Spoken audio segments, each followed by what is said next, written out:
Itsura ngayon ni Piang, inulan ng reaksyon.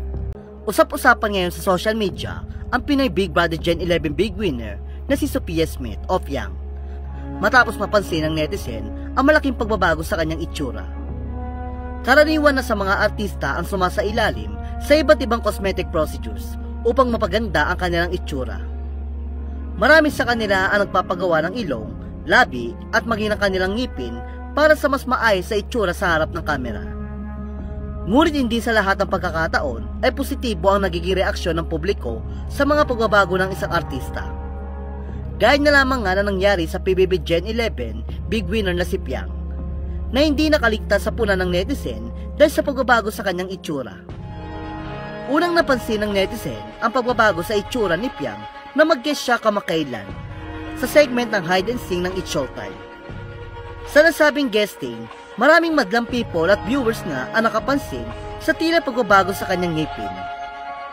Ayon sa ilang netizen, napansin nilang mas malaki umano ang mga ngipin ngayon ni Piang kumpara sa kanyang dating ngipin. Lumalabas nga na nagpalagay ng veneers si Piang. Lingid sa kaalaman ng marami, ang veneers ay manipis sa porselana o resin na idinidikit sa harap ng mga ngipin upang mapaganda ang itsura ng ngipin. Karaniwan itong ginagamit upang maitama ang pagkakakiskis, pagkadilaw o hindi pantay na hugis ng ngipin. Madalas itong ginagawa ng mga artista at personalidad sa showbiz upang magkaroon ng mas maayos at pantay ng ngiti. Isa nga si Piang sa mga nagpalagay ng veneers at mukhang sponsorship ito mula sa sikat na dental clinic na Urban Smiles.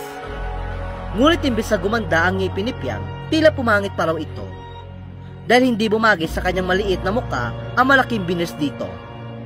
Ayon sa ilang netizen, parang pustiso o may suot na umanong mouthpiece si Piang dahil mukhang hindi natural ang dating ng kanyang veneers.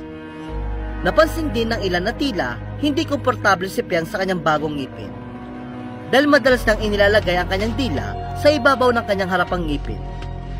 Sa uli, iginit ang netizen na mas maganda ang dating ngipin ni Piang at hindi na sana siya nagpag-veneers. Samantala, sinabi naman ni Piang na temporary lang ang kanyang veneers at posibleng ipatanggal na niya ito lalo pat hindi ito bumagi sa kanya.